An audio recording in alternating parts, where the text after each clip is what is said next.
اب خیبر پر ہم آتے ہیں۔ خیبر کیا ہے؟ تقریباً مدینہ طیبہ سے 320 کلومیٹر دور یا 300 کلومیٹر کے قریب ایک بستی ہے جس کو خیبر کہتے ہیں۔ خیبر یہودیوں کا گڑھ ہے، یہودیوں کا مرکز، اور اس وقت سے لے کر کے حضور صلی اللہ تعالیٰ علیہ وسلم کی مدینہ طیبہ آمد سے بھی کافی پہلے سے خیبر میں یہودیوں نے ایسا اپنا وہ جمایا ہوا تھا کہ پورے عرب کے سب سے بڑے مالدار یہودی خیبر میں رہتے تھے، اور جنگی طاقت بھی سب سے زیادہ ان کے پاس تھی، اور غرور اور گھمنڈ اتنا تھا، پیسوں پر بھی اور جنگ پر بھی، طاقت پر بھی، کہ وہ کسی کو بھی ڈرا دیتے تھے۔ اور جب سے نبی پاک صلی اللہ علیہ وسلم مدینہ طیبہ آئے، ان کی دشمنی اتنی بڑھ گئی تھی کہ آپ کو معلوم ہونا چاہیے کہ جو جنگ خندق ہوئی تھی اس کا واقعہ بھی میں نے تفصیل سے بتا دیا۔ مدینہ طیبہ جنگ خندق جس وجہ سے ہوئی اس کا سبب یہودی تھے۔ یہودیوں نے مکہ کے کافروں کو، مشرکوں کو، نجد کے کافروں کو، سب کو جمع کیا تھا اور پانی کی طرح پیسہ بہایا تھا جنگ میں۔ 12,000 لوگوں کو رسول اللہ کے خلاف اکٹھا کیا تھا یہودیوں نے۔ یہ خیبر کے یہودی تھے، کیونکہ نبی پاک صلی اللہ تعالیٰ علیہ وسلم جب تشریف لائے تھے، 2 قبیلے یہودیوں کے مدینے میں آباد تھے، بنو نذیر اور بنو قریظہ۔ آپ کو میں نے سیرت کے بیان میں یہ بھی بتا دیا تھا، اور یہ دونوں قبیلوں نے حضور صلی اللہ علیہ وسلم کے ساتھ غداری کی تھی، وعدہ خلافی کیا، معاہدہ جو تھا اس کو توڑ دیا۔ اس کی وجہ سے ان یہودیوں کو جو مدینے میں رہتے تھے جلا وطن کر دیا گیا تھا، نکال کر باہر کر دیا گیا۔ تو جتنے مدینے سے نکالے ہوئے یہودی تھے وہ سب خیبر میں جا کر جمع ہو گئے تھے۔ خیبر میں جا کر کے ان لوگوں نے اڈا بنا لیا تھا، اور ڈیلی ان کی صرف اور صرف یہی منصوبہ بندی ہوتی تھی کہ محمد صلی اللہ علیہ وسلم اور ان کے ساتھیوں کو کیسے مارا جائے، کیسے قتل کیا جائے۔ کوئی بھی دور دراز سے اگر چھوٹی سی دشمنی رکھتا تھا رسول اللہ سے، تو یہ یہودی خیبر کے پورا کا پورا مال ان کے پاس بھیجتے اور ان کو کھڑا کرتے کہ تم جاؤ، ہم سپورٹ میں ہیں، ہم سپورٹ کریں گے۔ ساری جنگوں میں مشرکوں کا سپورٹ کرتے تھے۔ اب میں آپ کو بتاؤں، جن کے دلوں میں اتنا زہر بھرا ہوا تھا رسول اللہ صلی اللہ علیہ وسلم کی دشمنی کا، اب ان لوگوں نے دیکھا کہ یہ اب ان کی طاقت بڑھتی جا رہی ہے، اور بادشاہوں کو تک ان لوگوں نے اسلام پیش کر دیا، اور اسلام اب مکہ مدینے کا نہیں رہ گیا، اب تو ایران بھی چلا گیا ہے، مصر بھی چلا گیا ہے، حبشہ بھی چلا گیا ہے، یمن بھی چلا گیا ہے۔ تو ان کے پیٹ کا درد اور بڑھ گیا۔ ان لوگوں نے پھر اب فیصلہ کرنا شروع کیا کہ اب سارے لوگوں کو جمع کرتے ہیں۔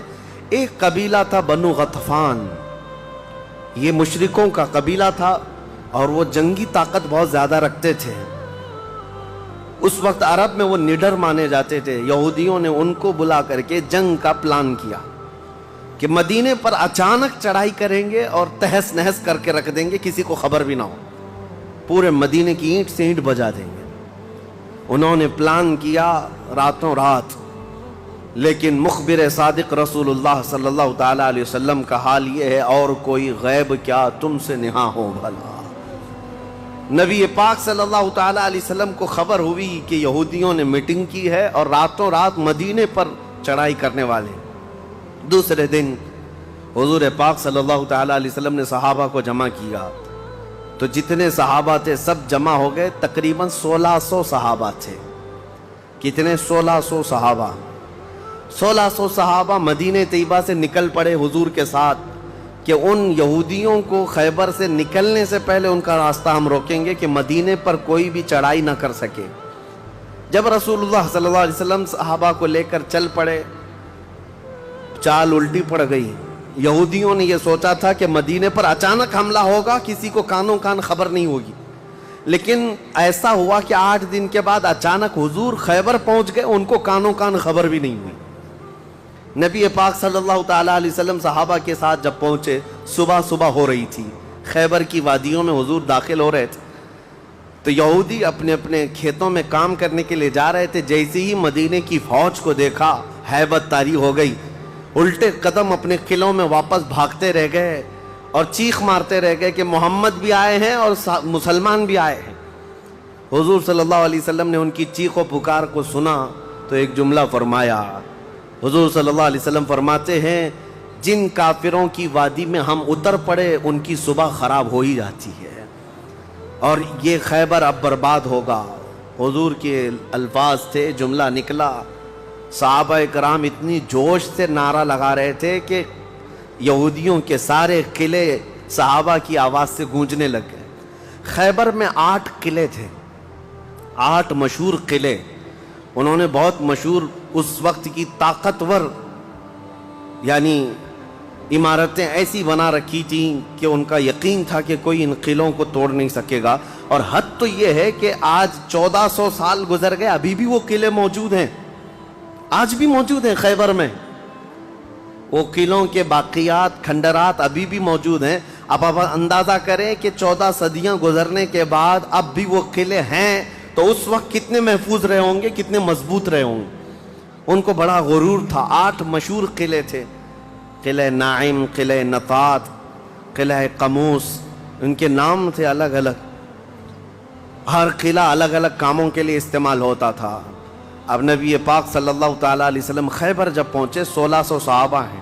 اب سنیے، ایک قلعہ نائم تھا جس میں سارا ذخیرہ تھا، کھانا پانی اور سب کچھ وہاں پر تھا، اور اس کی ذمہ داری سلام بن مشکم نام کا ایک یہودی، وہ بہت ہی بغض و عداوت میں بھرا ہوا یہودی تھا، اس کے ذمہ تھی۔ اور قلعہ قموس جو سب سے بڑا قلعہ تھا، اس کی ذمہ داری مرحب نام کے یہودی کے پاس تھی۔ اور مرحب وہ شخص ہے جس کے بارے میں مشہور تھا کہ وہ 1000 لوگوں سے تنہا لڑ سکتا ہے۔ 1000 انسانوں کی طاقت تھی جس کے پاس، اس کا نام مرحب تھا۔ پورے خیبر کے یہودی اس سے ڈرتے تھے۔ اور قلعہ قموس جو سب سے بڑا قلعہ تھا وہ اس کے انڈر میں ہوا کرتا، سب ان کی تقسیم تھی۔ اب جب نبی کریم صلی اللہ تعالیٰ علیہ وسلم شروعات فرمائی تو قلعہ نائم جو قریب تھا آبادی سے، اس پر چڑھائی شروع کر دی۔ تو جو صحابہ وہاں گئے تھے قلعہ نائم، تو صحابہ اکرام کو سخت مصیبت اٹھانی پڑی، کیونکہ اتنی سخت گرمی تھی کہ جس کی وجہ سے حلق میں کانٹے پڑ جاتے تھے پیاس کی شدت سے۔ کئی صحابہ اس میں شہید ہوئے۔ آخرکار قلعہ نائم فتح ہو گیا۔ ایک قلعہ فتح ہوا، دوسرا فتح ہوا، تیسرا فتح ہوا، قلعے اس طرح سے فتح ہونے لگ گئے۔ یہودیوں کی تعداد میں آپ کو بتاؤں، یہ 1600 صحابہ تھے، اور یہودی اس وقت خود اور قبیلہ بنو غطفان جو مشرکوں کا قبیلہ تھا، ان کو بھی جنگ کے لیے اپنے قلعے میں بلا لیا تھا۔ کل تعداد سب کی ملا کر 8000 ہو چکی تھی۔ 8000 لوگ 1600 لوگوں سے ڈرے ہوئے، سہمے ہوئے قلعوں میں بندے ہیں، کوئی باہر نکلنے کو تیار نہیں۔ اب اس کے بعد یہ خیبر کا معاملہ بڑھتا گیا۔ اس میں ہوا یہ کہ آخری جو قلعہ تھا قلعہ قموس، یہ سب کے بس کی بات نہیں تھی۔ بہت مضبوط قلعہ، اور جو آدمی اس کا سپہ سالار ہے، شہ سوار ہے، وہ مرحب ہے۔ پورا عرب جانتا تھا اس کی طاقت کو۔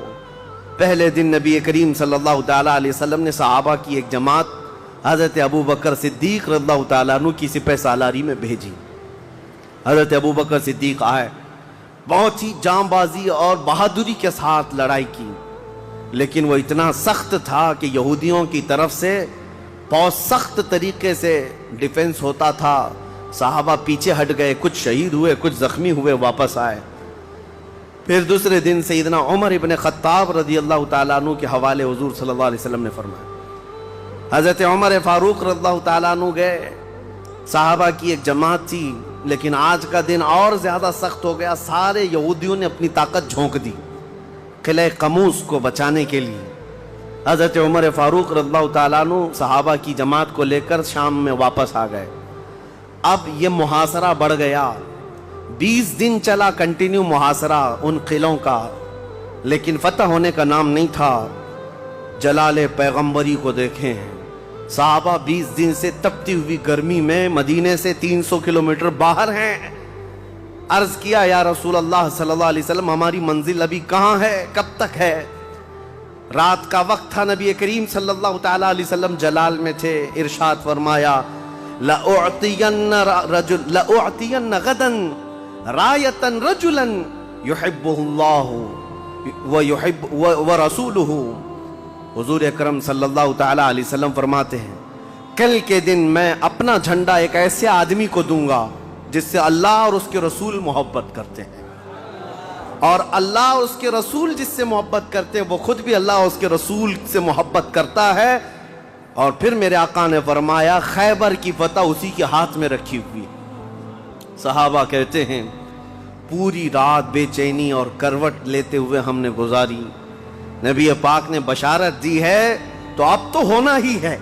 حضور نے فرما دیا ہے کہ میں کل اپنا جھنڈا اس آدمی کے ہاتھ میں دوں گا جس کو اللہ اور اس کے رسول محبت کرتے ہیں۔ صحابہ کہتے ہیں حضرت عمر فاروق رضی اللہ تعالیٰ عنہ فرماتے ہیں میری آنکھ تک نہ لگی پوری رات، اور اس تمنا میں کہ صبح ہوگی تو حضور صلی اللہ علیہ وسلم وہ جھنڈا مجھے دیتے ہیں، کہ اس میں 3 بشارتیں تھیں۔ ایک بشارت یہ تھی کہ وہ شخص جس کو میں جھنڈا دوں گا وہ اللہ اور رسول سے بہت محبت کرتا ہے، دوسری بشارت یہ تھی کہ اللہ خود اس سے محبت کرتا ہے، تیسری بشارت یہ تھی کہ اسی کے ہاتھ میں خیبر کی فتح رکھی ہے۔ حضرت عمر کہتے ہیں پوری رات پلک بھی جھپکا نہیں، اسی آس میں اسی امید میں پوری رات گزاری۔ پورے صحابہ کا یہی حال تھا۔ صبح جب ہوئی دوڑے دوڑے نبی کریم صلی اللہ تعالیٰ علیہ وسلم کی جلوں میں حاضر ہوئے۔ اللہ کے حبیب صلی اللہ علیہ وسلم کے ہاتھ میں پرچم تھا، جھنڈا تھا، اب جنگ کے لیے روانہ کرنا تھا۔ نبی کریم صلی اللہ علیہ وسلم کے سامنے صحابہ کی فوج ہے، سارے صحابہ گردنیں اونچی کر کر کے دیکھ رہے ہیں، لیکن نبی پاک صلی اللہ تعالیٰ علیہ وسلم نے اس بھرے مجمع میں اعلان فرمایا علی کہاں ہے، علی کہاں ہے؟ اس مجمع میں حضرت علی نہیں ہے۔ صحابہ نے کہا یا رسول اللہ وہ بخار میں ہیں، بیمار ہیں اور آشوب چشم ہے، آنکھیں لال ہو چکی ہیں، آنکھوں سے پانی آ رہا ہے۔ نبی کریم صلی اللہ علیہ وسلم نے فرمایا لاؤ، اسی حالت میں بلا لاؤ۔ صحابہ گئے، حضرت علی کو بلا لائے، بخار کی حالت میں ہیں، آنکھوں میں آشوب ہے، سرخی آ چکی ہے۔ نبی کریم صلی اللہ علیہ وسلم نے قریب بلایا، اپنا لعاب پاک نکال کر ان کی آنکھوں میں لگایا۔ حضرت علی فرماتے ہیں مجھے ایسا لگا کبھی آنکھوں میں کوئی مرض آیا ہی نہیں تھا، بخار بھی نہیں تھا۔ نبی کریم صلی اللہ تعالیٰ علیہ وسلم نے اپنے ہاتھ میں موجود پرچم حیدر کرار کے ہاتھ میں دیا، کہا جاؤ علی تمہارے ہاتھ میں اللہ نے فتح رکھی ہے۔ حضرت علی کرم اللہ وجہہ الکریم اپنے ہاتھ میں پرچم لے کر کے جب قلعہ قموس کی طرف بڑھتے ہیں، جانتے ہیں وہ تاریخ کا وہ عظیم دن ہے، محرم کی غالباً 9ویں تاریخ ہے۔ میں نے شروع میں ہی کہا کہ یہ ایک تاریخ کا ایسا حصہ ہے جس سے ساری باتیں آگے کی فتوحات جڑی ہوئی ہیں۔ کیوں میں آپ کو بتاتا ہوں، حضرت علی جس انداز سے جا رہے تھے اس وقت لوگوں کے اندر ہیبت طاری تھی، صحابہ آپ کے ساتھ تھے۔ جیسے ہی قلعہ قموس کے پاس گئے، سیدھے حضرت علی کرم اللہ وجہہ الکریم نے للکار کر کے مرحب یہودی کو بلایا کہ باہر آ جا اپنے قلعے سے اور مجھ سے مقابلہ کر۔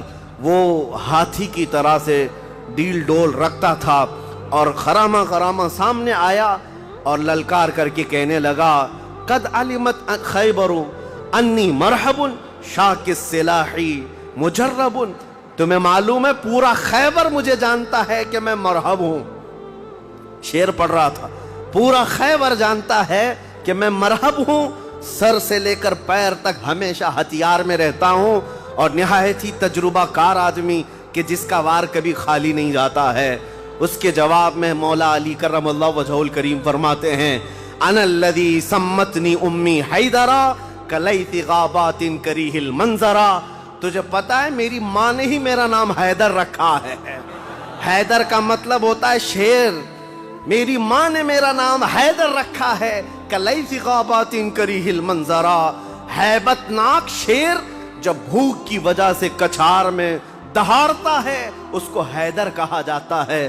جب یہ رجزی اشعار کا تبادلہ ہو رہا تھا، وہ یہودی مرحب جو سر پر ٹوپی پہنتا تھا ویسی ٹوپی لوہے کی کسی کے پاس تھی نہیں، جسم پر جو لوہے کا خود لباس ہوتا تھا ویسا لباس کسی کے پاس نہیں تھا۔ مقابلے میں وہ آیا اور اس نے حضرت علی کرم اللہ وجہہ الکریم پر بہت تیز وار کی، لیکن وار خالی گیا۔ حضرت علی کرم اللہ وجہہ الکریم پر کوئی وار نہیں آیا۔ پلٹ کر جب حیدر کرار نے وار ماری تو اس کی خود کو ٹوپی کو کاٹتا ہوا یہاں تک کہ اس کے جبڑوں تک حضرت علی کی تلوار آ گئی، اس کے دانتوں کو تک کاٹتی ہوئی آ گئی۔ اس کے بعد دوسرا وار بھی نہیں پڑا تھا کہ مرہب زمین پر ڈھیر ہو کر تڑپنے لگ گیا۔ اتنا ہی نہیں ہے کہ یہ منظر دیکھ کر کے جتنے یہودی تھے سب کے سب ٹوٹ پڑے۔ کس پر؟ حیدر کرار پر۔ اکیلے بطل جلیل ہیں، جس طرف سے آتے تھے صحابہ کہتے ہیں حضرت علی کی تلوار اس دن جو چمک رہی تھی ہمارے جسموں میں ہیبت تاری تھی، کبھی ادھر چمکتی ہے کبھی ادھر چمکتی ہے۔ آپ کو پتا ہے ایک لقب آپ کا کرار ہے۔ کرار کا مطلب کیا ہوتا ہے؟ پلٹ پلٹ کر کے حملہ کرنے والا، اور ایسا حملہ کرنے والا کہ سامنے والے کو سنبھلنے کا موقع بھی نہیں دیتا۔ حضرت علی کی تلوار نے اتنے وار کیے کہ یہودیوں کی صفیں درہم برہم ہو گئی۔ بعض تو لوگوں نے یہ سوچا کہ جان بچانے میں عافیت ہے، جب ہمارا سردار ڈھیر ہو کر تڑپ رہا ہے ہمیں اس سے مقابلے کی کیا تاو ہے۔ بڑھتے گئے حضرت علی، سیدھے قلعہ قموس جو تھا وہاں جا کر کے کھڑے ہو گئے تو یہودیوں میں ایک اعلان ہوا کہ اگر یہ علی بن ابی طالب قلعے کے اندر گھس گیا تو خیبر قیامت تک ہمارے ہاتھ میں نہیں آ سکتا، اپنی طاقت لگا دو۔ سارے یہودی ٹوٹ پڑے، جتنی فوجیں تھی ٹوٹ پڑی۔ جانتے ہیں حضرت علی اپنا ڈیفنس کیسا کر رہے تھے، اپنے بچاؤ کے لیے کیا کر رہے تھے؟ قلعہ قموس کے دروازے کو جو پھاٹک تھا ایک ہاتھ سے اکھاڑ دیا اور بائیں ہاتھ سے صرف دروازہ پکڑتے تھے، سیدھے ہاتھ سے تلوار سے حملہ کیا کرتے تھے۔ ایک ہاتھ میں دروازہ لے کر کے ڈیفنس کر رہے ہیں، ڈھال بنائے ہوئے ہیں، جہاں سے تیر آئے یا تلوار آئے اس دروازے سے آپ نے اپنے آپ کا ڈیفنس کیا ہے۔ صحابہ کہتے ہیں ہم دیکھتے رہے، وہ دروازے کو ایسے اپنے ہاتھ میں نچا رہے تھے جیسے کوئی چھوٹا کھلونا اپنے ہاتھ میں نچایا جاتا ہے۔ حضرت علی کرم اللہ وجہہ الکریم نے اس قلعے کا پھاٹک توڑ دیا جس کو 20 دنوں سے صحابہ جا کر کے آ رہے تھے، توڑ نہ سکے تھے۔ پھر اس کے بعد جب جنگ ٹھنڈی ہوئی، بعض لوگ یہ کہتے ہیں کہ قلعے کا پھاٹک اٹھا کر کے پھینک دیا، پھینکا نہیں، پوری جنگ بھر حضرت علی اس دروازے کو پکڑ کر کے جنگ کرتے رہے اور قلعے کے اس دروازے کو اپنی ڈھال بنائے رہے۔ جب یہودی سرد پڑ گئے، ٹھنڈے پڑ گئے تو اس قلعے کے دروازے کو آپ نے اٹھا کر پھینک دیا۔ صحابہ کہتے ہیں ہم بعد میں، چونکہ وہ راستے میں پڑا تھا، اٹھانے کے لیے گئے تو 40 صحابہ مل کر کے اس دروازے کو اٹھا نہ پا رہے تھے۔ جو تنہا حیدر کرار اتنی دیر تک اپنے ہاتھ میں لے کر کے لڑتے رہے۔